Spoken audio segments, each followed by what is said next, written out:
Exodus 10.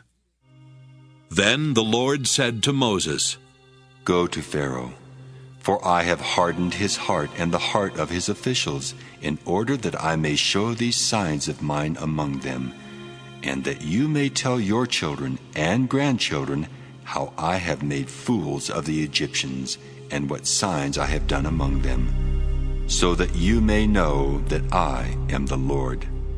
So Moses and Aaron went to Pharaoh and said to him, Thus says the Lord, the God of the Hebrews, How long will you refuse to humble yourself before me?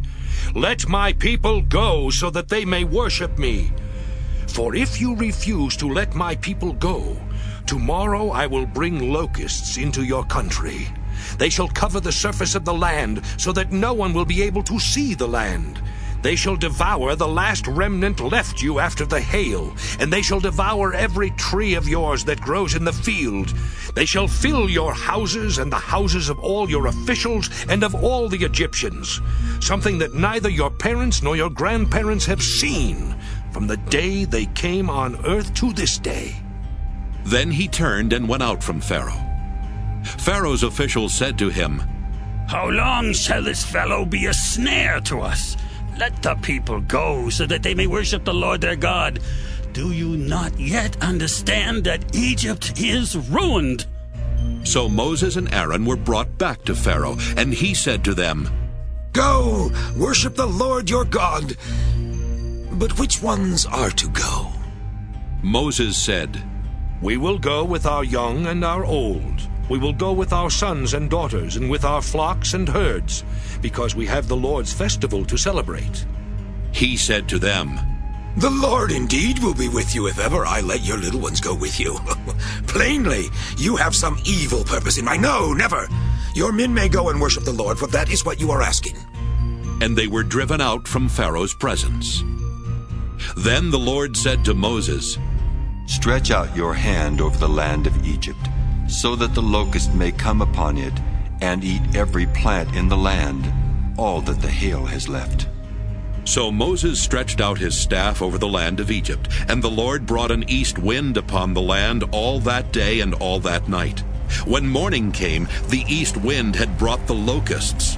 The locusts came upon all the land of Egypt, and settled on the whole country of Egypt, such a dense swarm of locusts as had never been before, nor ever shall be again. They covered the surface of the whole land, so that the land was black. And they ate all the plants in the land, and all the fruit of the trees that the hail had left. Nothing green was left, no tree, no plant in the field, in all the land of Egypt. Pharaoh hurriedly summoned Moses and Aaron and said, I have sinned against the Lord your God and against you. Do forgive my sin just this once, and pray to the Lord your God that at the least he remove this deadly thing from me. So he went out from Pharaoh and prayed to the Lord. The Lord changed the wind into a very strong west wind, which lifted the locusts and drove them into the Red Sea. Not a single locust was left in all the country of Egypt. But the Lord hardened Pharaoh's heart, and he would not let the Israelites go.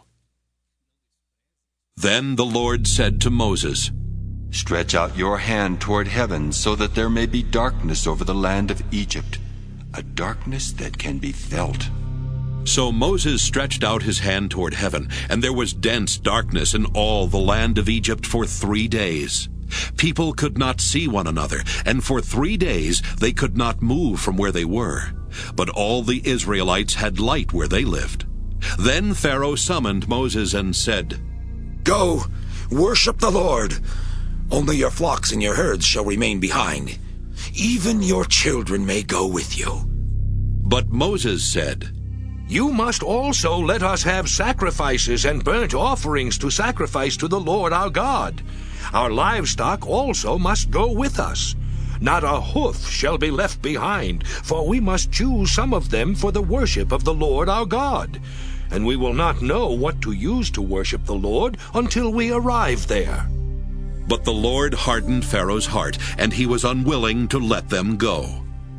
Then Pharaoh said to him, Get away from me. Take care that you do not see my face again, for on the day you see my face you shall die. Moses said, "Just as you say, I will never see your face again."